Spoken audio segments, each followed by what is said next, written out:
আজকে একটি গুরুত্বপূর্ণ বিষয় নিয়ে আলোচনা করব। কোন কোন ব্যক্তি হাইকোর্টে এসআইআর এর জন্য রিট পিটিশন ফাইল করবে, কারা কারা রিট পিটিশন ফাইল করা দরকার, কারা কারা রিট পিটিশন ফাইল করা দরকার নেই, কোন কোন ব্যক্তির ক্ষেত্রে, বা হাইকোর্টে মামলা ফাইল করার ক্ষেত্রে কোন কোন বিষয়গুলো আগে লক্ষ্য রাখা দরকার।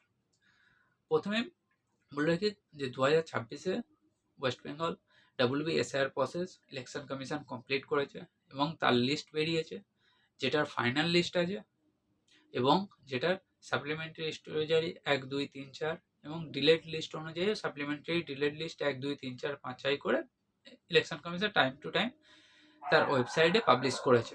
ঠিক আছে, কিন্তু বিষয় হচ্ছে যদি আমার নাম WBSIR প্রসেসের ডিলেট লিস্টে থাকে, মানে যদি ডিলেট হয়ে থাকে এবং আমি ভোট, যেহেতু ডিলেট লিস্টে নাম আছে তো আমি ভোট দিতে পারিনি, তো সেক্ষেত্রে আমি ট্রাইব্যুনালে অ্যাপিল করেছি। ঠিক আছে, অ্যাপিল করার পর অনেক দিনটা হয়েও গেছে, কিন্তু আমি বুঝতে পারছি না যে এতদিন ধরে পড়ে আছে কি হচ্ছে বা কবে আমাকে ডাকবে। হিয়ারিং এর কোনো ডেটও নেই। তো ট্রাইব্যুনাল গঠন হয়েছে অল ওভার ওয়েস্ট বেঙ্গল।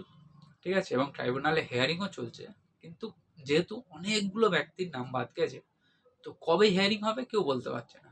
তাই কি হচ্ছে না, কলকাতা হাইকোর্টে article 226 of the constitution of India অনুযায়ী কি হচ্ছে না, রিট পিটিশন ফাইল হচ্ছে, যাতে করে যে সমস্ত ব্যক্তির ভ্যালিড ডকুমেন্টস আছে, তাদের নামগুলো বাদ গেছে, তাদের নামগুলো যাতে হিয়ারিং হয়ে ইমিডিয়েট অ্যাপিলগুলো হিয়ারিং হয় ট্রাইব্যুনালে, তার জন্য মামলা করা হচ্ছে। তো এটা ক্লিয়ার যে হাইকোর্টে মামলা কিসের জন্য হচ্ছে। হাইকোর্টে মামলা হচ্ছে অ্যাপিলটাকে পুরোপুরি নিষ্পত্তির জন্য নয়, অ্যাপিলটা যাতে টাইম মতো, হাইকোর্ট কোনো কোনো মামলার ক্ষেত্রে 1 মাস, কোনো কোনো মামলার ক্ষেত্রে 2 মাস টাইম বেঁধে দিচ্ছে ট্রাইব্যুনালকে, যে এতদিনের মধ্যে আপনাকে অ্যাপিলগুলো হিয়ারিং করতে হবে।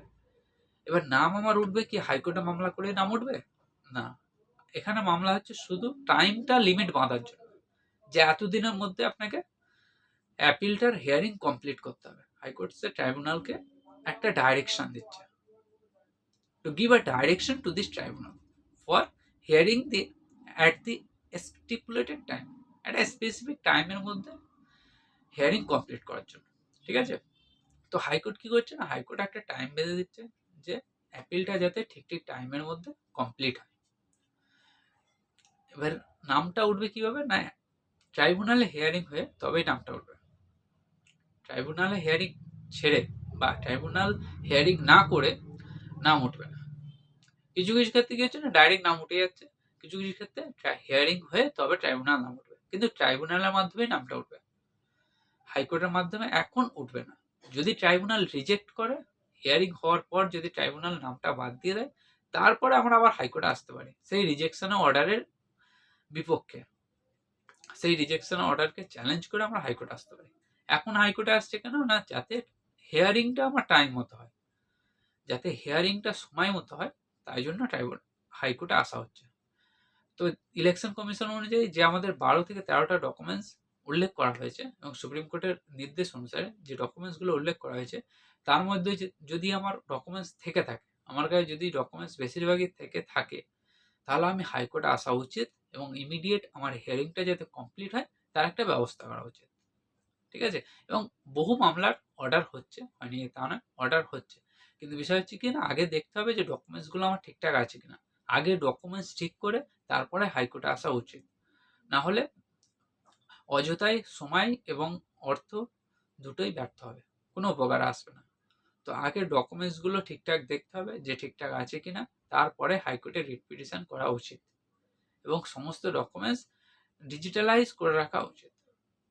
এবং নামটা বাদ যাচ্ছে কেন, নামটা বাদ যাচ্ছে মেন যে কারণ সেটা হচ্ছে কি না, ম্যাপিং পাচ্ছে না, দাদু থেকে বাবা, বাবা থেকে তার সন্তান, কন্যা সন্তান, পুত্র সন্তান। ঠিক আছে, যে ম্যাপিংটা মেন। তো যে সমস্ত ব্যক্তির ম্যাপিং ঠিকঠাক আছে তাদের নাম উঠবে।